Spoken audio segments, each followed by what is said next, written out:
Murals are designed to be reflective of what society is going through, either currently or in the past or futuristic. But it's a dialogue of our circumstances, our social life, our political life, our economic life. Anything that you want to throw in there, it's part of that. So it's a commentary.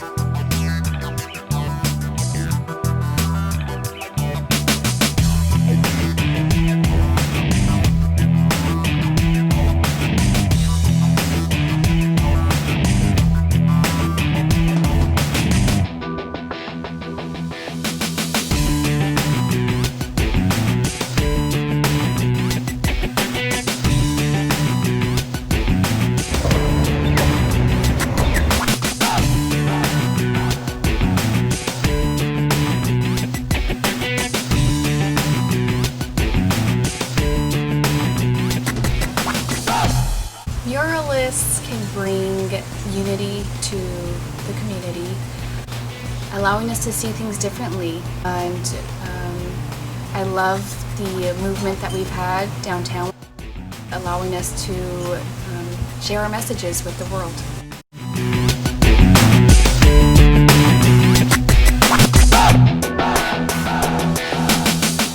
My inspiration behind this mural is police brutality and how it affects families. You see, Gianna Floyd was only 6 years old when her father was murdered at the hands of Minneapolis PD. This piece represents struggle, the struggle of childhood and identity, the struggle of single parenting, and the struggle of racism. There is no doubt this was the last match needed to spark a global movement. The Floyd family will never be the same. However, George Floyd's family has learned to embrace his death as a positive movement towards reform. One of my favorite things about street art is how it's almost always unexpected and it pops up seemingly out of nowhere. It's even more powerful when it's a political issue.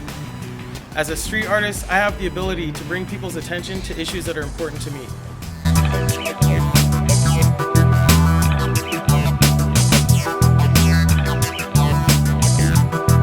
During June, when the Black Lives Matter movement really took off, and in the wake of the George Floyd killing, but also so many things that are going on right now, there was just a real need for many artists to sort of take it to the street, get some messages out there that really needed to be talked about and that were being talked about. This particular mural was all social justice issues. It highlights many causes that different artists were felt moved to and inspired to paint about. Two artists who really took the reins on organizing from the ground were Francesca Gomez and Sean Berner, who did the amazing piece on the end.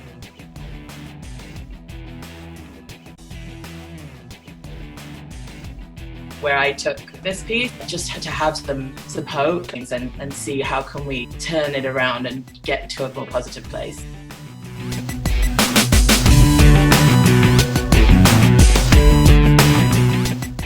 I use the villain Harley Quinn just as, you know, her stature in the comics and, you know, who she is. She has a PhD, you know, she's like a psychologist.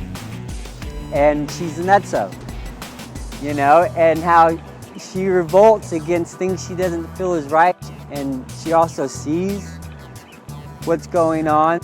Having her say, I don't revolt, who will, is saying, if I don't get it started, who will?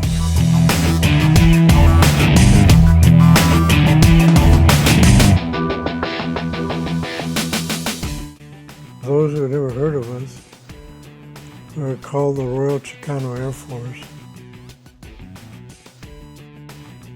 This was at the beginning of the United Farm Workers movement under Cesar Chavez. We were farm workers, or we worked within the Chicano community here in Sacramento and throughout the country. And so our focus was to help improve the social and economic and political stability of our communities. Whether we use our art, our politics, our professorship, our counseling, or whatever discipline each person brought to the group. 50 years later, the same core group still exists to this day. Jose had a class called Body Art Program. And so Jose took the class into the community centers Washington Neighborhood Council, Washington Neighborhood Center. We had classes for dance, theater, and then we started the mural classes. We started a silkscreen drawing and painting classes, printmaking, so we expanded it.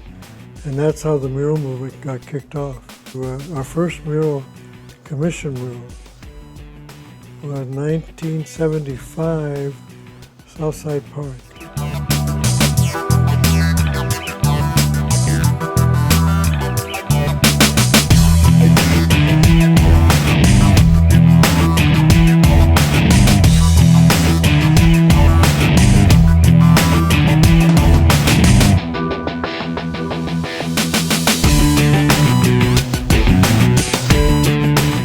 I didn't know how it would all come together, but I hope people will understand. If they take a quick look, maybe they might not get it, but if they, look at it a little for a period of time, I hope they will, receive that, we're all like, but we need to treat each other right, treat each other better, and stop taking people's lives for granted, And so many people have lost their lives. I mean, this is like a happy, sad thing for me, you know what I mean? So just putting up the names, putting up the last name now, which is Denzel F. Dow, who lost his life by the hands of police in Richmond many years ago, which is kind of like helped start the Black Panther movement. So that was pretty much my pain, just putting up the names.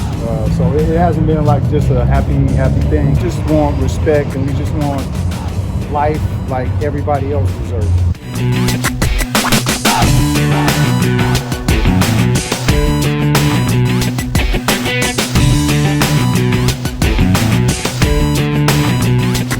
This year, in 2020, is the 100th anniversary of the passage of the 19th Amendment to give women the right to vote in federal elections, presidential elections.